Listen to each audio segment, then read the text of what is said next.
When it comes to plant medicine and ayahuasca, people have a ton of questions. In this video, I'll be answering the top 10 questions that I've gotten over the years about ayahuasca. Are you ready?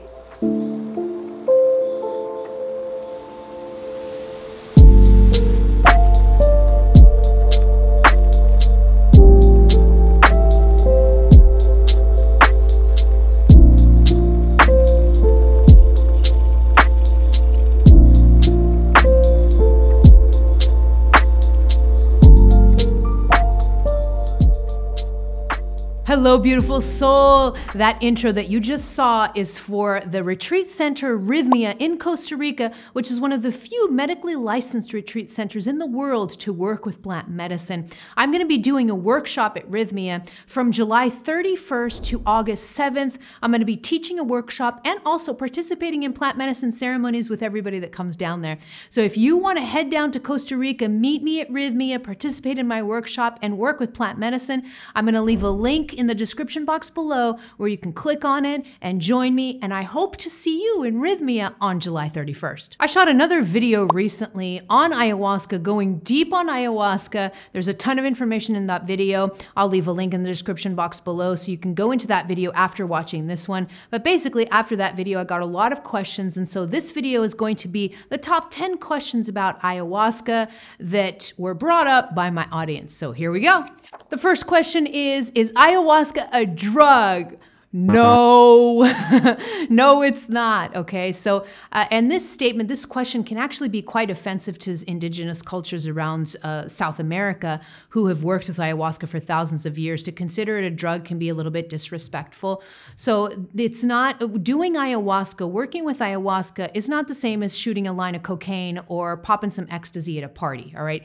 Completely different experiences. Ayahuasca is not a drug. Ayahuasca, from a shamanic perspective, is considered a living, beautiful, wise plant teacher. All right, so that's an important distinction. Now, there are a couple of things that kind of set ayahuasca apart from recreational drugs. All right, so one of them is that you're lucid during an ayahuasca ceremony. So a lot of times, the scientific perspective is that you're hallucinating during an ayahuasca ceremony. A shamanic perspective is not that way at all. So you're lucid during an ayahuasca ceremony. I've done many. You are completely lucid.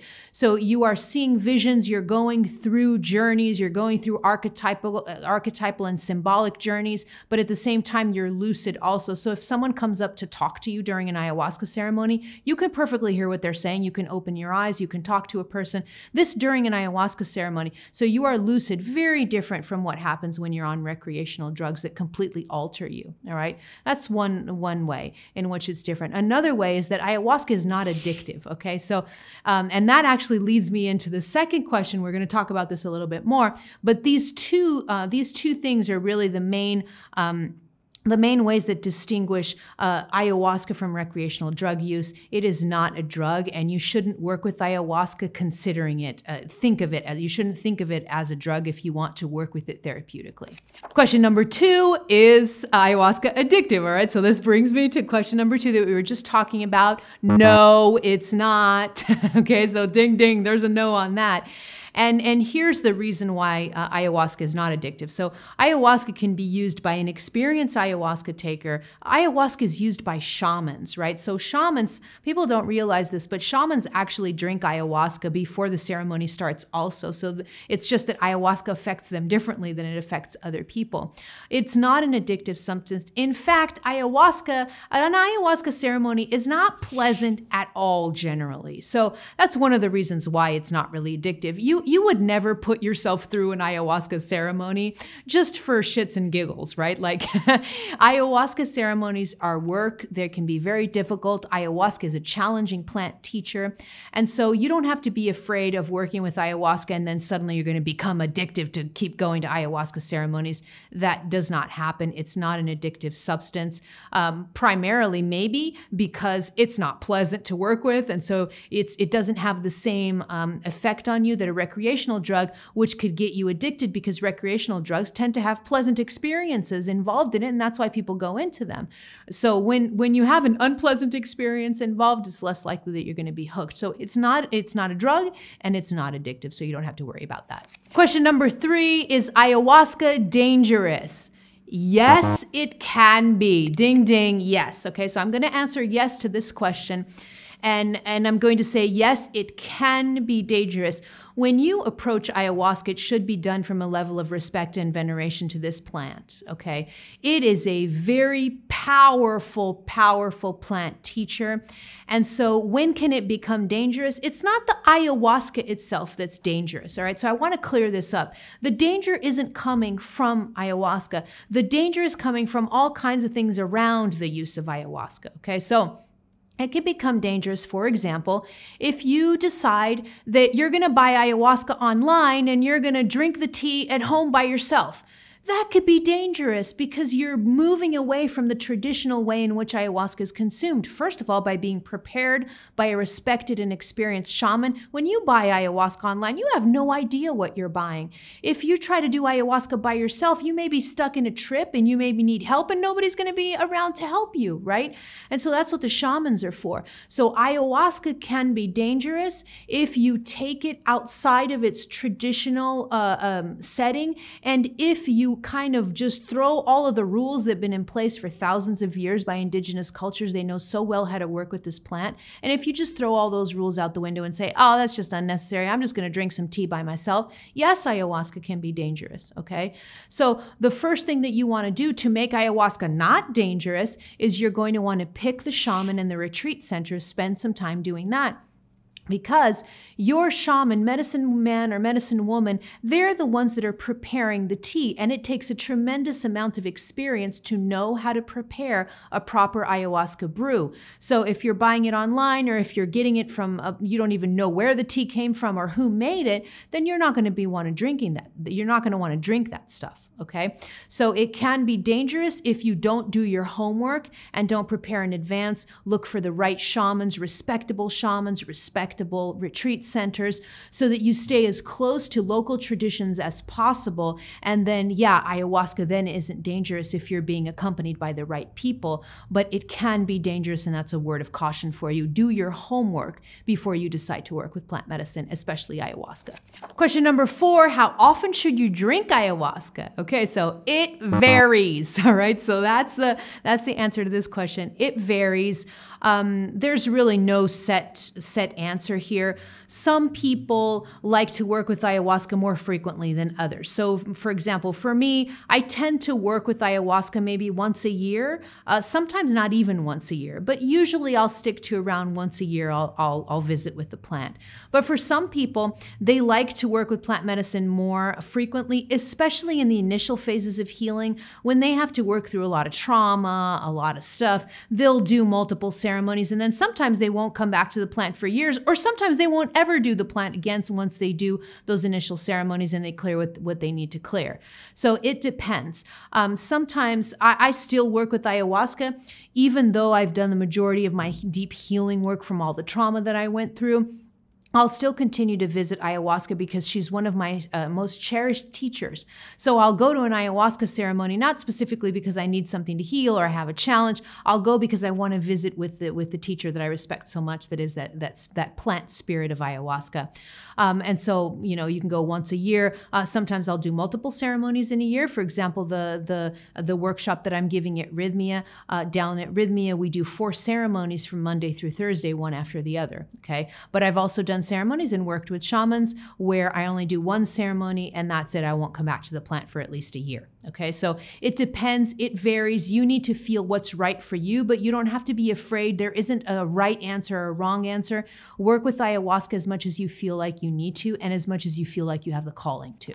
Question number 5, can ayahuasca cure severe disease? Sometimes, okay? So there's the answer to that, sometimes. So there are miraculous stories of many people who go to South America, they work with ayahuasca, and they are actually cured of life-threatening diseases like cancers, Parkinson's, all kinds of things.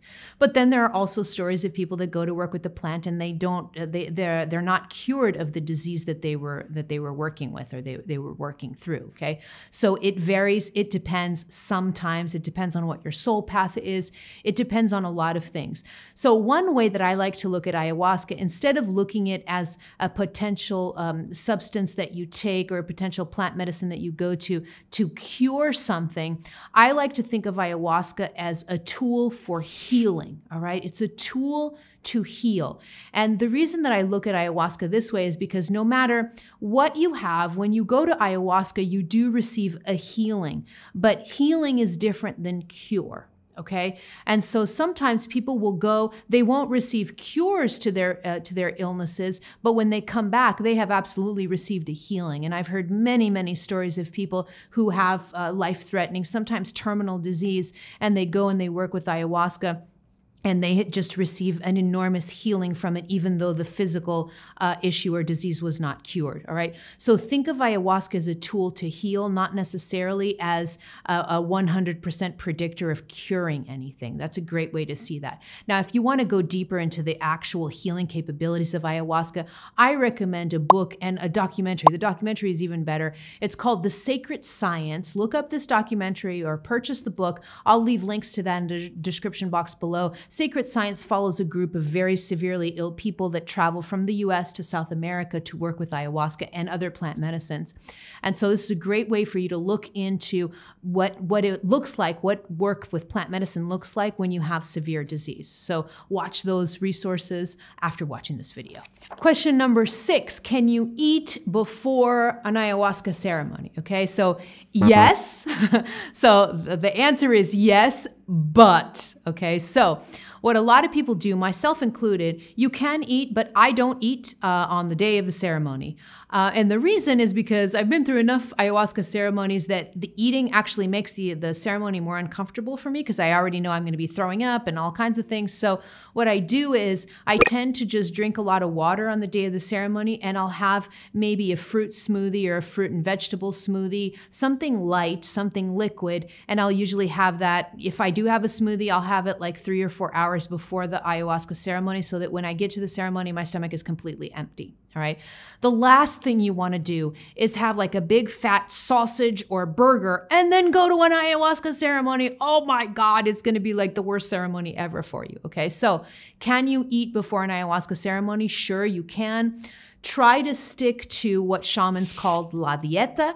And if you want to learn more about La Dieta, check out the video that I did before about ayahuasca. There'll be a link below for it, and you can watch that after this one if you want to go deeper into what La Dieta is. But basically, in the days and weeks before the ceremony, and even on the day of the ceremony, if you are going to eat something, you know, really cut down on fats, animal proteins, processed foods, cut down on basically pretty much everything to where you're eating just maybe a few fruits, some vegetables, you know, just very, very light, very like low fat stuff so that you're not burdening your body with a lot of fat right before you do an ayahuasca ceremony, okay? So can you eat? Yes. For some people, we don't eat, like myself, but you may want to eat a little bit, and you may want to experiment too with this as you're working with ayahuasca more. You'll know what your body wants to do on the day of the ceremony. Question number 7, is ayahuasca the same as other psychedelics? No, okay, no. So there are a lot of psychedelics out there, plant or non-plant. So there's so many things from peyote, San Pedro, bufo, LSD, MDMA, iboga. There are a bunch of different psychedelics out there. Ayahuasca kind of sets itself apart in the sense that it's different from other psychedelics, all right? So ayahuasca is, it's a different plant teacher. So again, when you're thinking about psychedelics, try not to think about them as just substances or pills or whatever. Try and think about them as plant teachers. So for instance, San Pedro is a plant teacher also. Iboga is a plant teacher from Africa. And so when you think about these substances not as substances but more also as plant teachers, then you're going to understand that they're all very different and they all have very different properties. But not only is the plant teacher different, so when I'm talking about plant teachers, so ayahuasca is known as the grandmother plant. And as a plant teacher, ayahuasca is a feminine teacher. So a lot of times, for so many of us, when we do a plant medicine ceremony, ayahuasca ceremony, you'll actually talk to the spirit of ayahuasca, and you'll notice she's a very wise, feminine voice. Whereas, for example, a San Pedro is a masculine voice, a different, completely different energy. So they all have different energies. But ayahuasca is also different in substance, okay? So whereas other psychedelics, the substances are different. So for example, some of them have mescaline, like peyote. Some of them will have psilocybin. Some of them will have MDMA, LSD. These are all psychedelics. But ayahuasca, the constituent of ayahuasca that really opens the door to your spiritual communion and to altered states of consciousness is the compound DMT, all right? So that's what's known as the spirit molecule, okay? So even in substance, the psychedelics all have different varying compounds that make them effective. So ayahuasca kind of stands out both in energy and also in substance. Question number 8, does ayahuasca make you sick? Yes. Okay, temporarily. For the majority of ceremonies, it does make you sick. You can go through an ayahuasca ceremony and not get sick, but that's pretty rare, especially if you work with the plant more. So ayahuasca is a purging plant. So part of the work that she does with you is she collects all of the old energy. She'll collect all that old energy and she will literally force your body to physically purge it. Usually, most common is through diarrhea or through vomiting. So when you're in an ayahuasca ceremony, you have to walk around with your little bucket with you all the time because you never know when you're going to throw up. Okay, it's that common. And sometimes the vomiting is induced really, really quickly. All right. So yes, you will get sick temporarily, most likely, not always, but most likely. I've had ceremonies where I haven't thrown up or haven't gotten sick, but more likely than not, and more ceremonies than not, I have. So you will get temporarily sick, but it's a temporary sickness that tends to wean off at about, for some people, 4 hours into the ceremony, for other people, 6 hours. It depends on how long the plant stays with you. But usually the purging effects start to calm down, maybe like 4 hours into the ceremony. So, but temporarily you're going to get sick. Be prepared for that. Relax. Just let it go. Don't resist it. Just if you have to throw up, throw up. If you have to go to the bathroom, go to the bathroom. Don't resist it. The more that you resist, the more you're actually going to be causing the plant to want to purge even more. All right. So, but yes, you may get temporarily sick. Question number 9, are there contraindications for using ayahuasca? Yes, there are. Okay. Now, these aren't completely set in stone. So before I get into the contraindications, I want to give one, pro tip, recommendation, ding, ding. Remember this. Regardless of what's going on with you medically or otherwise, you always want to consult with a physician and an experienced shaman. This is why I recommend, experienced healing centers like Rythmia, for example, where you have medical staff and you also have shamans. So you have both of these teams together and they come in and they help you make better decisions. All right. So the list that I'm going to give you, it's not a black and white list. Some shamans will work with people who have certain conditions that I'm going to describe here. Other shamans won't. Some physicians will recommend, other physicians won't. So please make this list. Think about this list if you have any of the issues that I'm going to describe now, but ultimately talk to your shaman and talk to a physician when making these decisions, all right? The first contraindication generally is if you have any type of psychosis, so like a schizophrenia, if you've been diagnosed with schizophrenia, or any type of psychotic mental illness, it's probably not the greatest idea to work with ayahuasca. Again, this isn't black and white. Some shamans will work with people who have issues with psychosis, but it has to be up to the shaman and to the physician or the psychiatrist that follows you, okay? And so psychosis, sometimes if you have a history of psychosis, the ayahuasca plant can actually exacerbate it. So that's one of them. Another one is if you're taking any medications like antidepressants or medications that mess with the enzymes in your body, because an ayahuasca, one of the constituents of ayahuasca is an enzyme inhibitor, all right? So it may interact with your medication. So you're not going to want to be taking ayahuasca if you're on certain medications, but again, you're going to want to consult shaman and physician to know if that's true, all right? So if you're on certain medications. Generally what happens is if you're weaned off of the medications before you work with ayahuasca, but of course some people cannot be weaned off of certain medications because they're life-saving, and so there may be times where you can't stop taking a medication, and that means that you precludes you from working with ayahuasca. So that's another thing.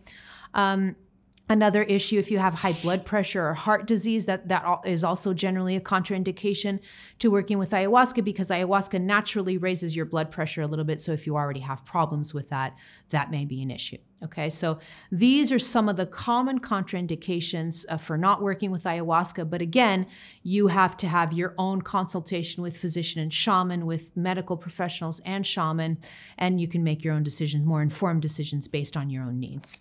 Question 10, where to do ayahuasca? Many places, all right? So fortunately, there are many places that are now open for ayahuasca ceremonies. Now, there's good things and bad things about that, right? So the good thing is that there are more spaces that can welcome the increased number of people that are seeking to work with plant medicine, especially ayahuasca. The bad news is that some of those places aren't ethical, and some of those places can actually be dangerous for you. So you want to do your homework. And one of the ways in which you can do your homework is, you can go online, read reviews of the retreat centers, find out about the shamans that work at these retreat centers and what kind of information is out there about them. Word of mouth works really well. So if someone you trust has gone to a specific retreat center and they come back and they're like, this is the most amazing thing, the team there is amazing, all of that, then of course that word of mouth recommendation works really, really well, okay? But you're just going to do your homework specifically about the retreat center that you pick and the shaman or the shaman's team that you work with, and that'll be a great way for you to start honing in on the right place to go. Follow your intuition also, so that's another great thing. Follow your intuition. A lot of times when it's time for you to work with plant medicine, the plant will present itself to you through different synchronicities. So follow your intuition and plan ahead. That's another great one. Plan ahead, please. Don't just get on. And I'm saying this because I have had people send me emails about this, what I'm just going to say right now. I've had people send emails where they literally have gotten on a plane in the US and they've gone to Peru, and they got off the plane in Peru and they started to look for a shaman at the airport.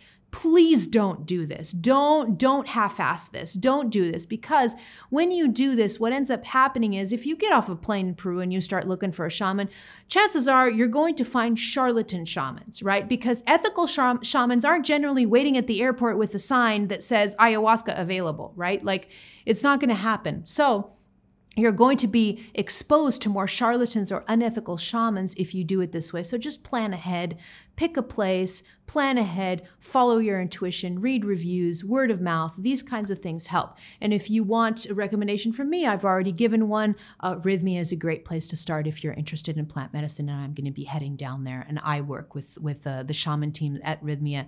They're just amazing. They're really incredible. So that's a recommendation coming from me. But if you want to go somewhere else, just follow the same rules, the same tips that I gave you here. Another thing that I wanted to drop here is a word of caution. Ding, ding. I need to drop this here in this video. I always drop this when I'm talking about ayahuasca, because I've gotten many messages from people who've just scared me, and really, like, sometimes I read messages and they are surreal to me. So please, here's the word of caution.